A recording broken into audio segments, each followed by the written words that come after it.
Des scènes de terreur en plein Marseille, consécutives à une attaque terroriste visant 4 sites de la ville. C'est une simulation grandeur nature qui a mobilisé ce matin plus de 200 marins-pompiers du bataillon qui devaient porter secours à 80 victimes, dont 18 dans ce supermarché virtuel à Sainte-Marthe.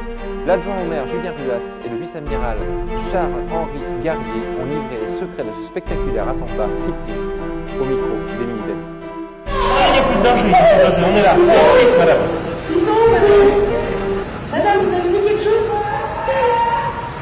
Aujourd'hui, l'objectif était de tout jouer, c'est-à-dire le rappel des troupes en caserne, les premiers départs depuis les casernes de Marseille avec le personnel qui travaille aujourd'hui sur la ville, et puis de faire monter en puissance tout le dispositif de secours.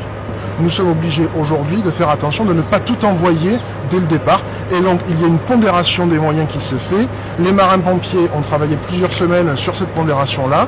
Et donc aujourd'hui on est en capacité d'intervenir sur plusieurs sites, de soigner, de sauver, de secourir 80 victimes avec simplement 200 marins-pompiers. La marche à suivre, c'est d'abord de faire le tri. D'abord de reconnaître ce qui se passe et ensuite de faire le tri.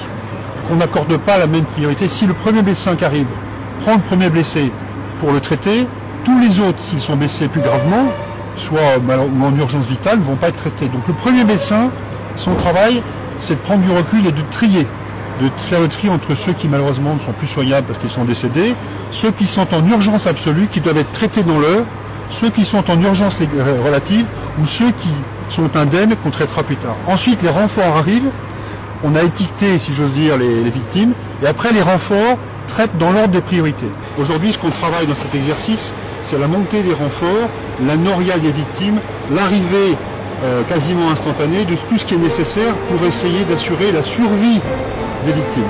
Ça, c'est la première partie. Et la deuxième partie, c'est le commandement de l'ensemble, puisqu'on n'est pas sur un seul site, mais sur 4, et que je dois au préfet et je dois au maire la capacité, comme à Paris, de pouvoir faire face à un 5e, un 6e, un 7e, une montée en puissance pour être capable, même si la nuit a été une nuit d'horreur, une journée d'horreur, d'être encore là pour assurer la suite. Ça, c'est la première fois qu'on faisait sur le terrain 4 sites à la fois.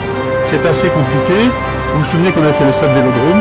Là, maintenant, on fait 4 et on continuera. Ce que je peux vous dire, moi, c'est que nous resterons debout dans la tempête. Vous pouvez compter sur nous. Les Marseillais peuvent compter sur nous.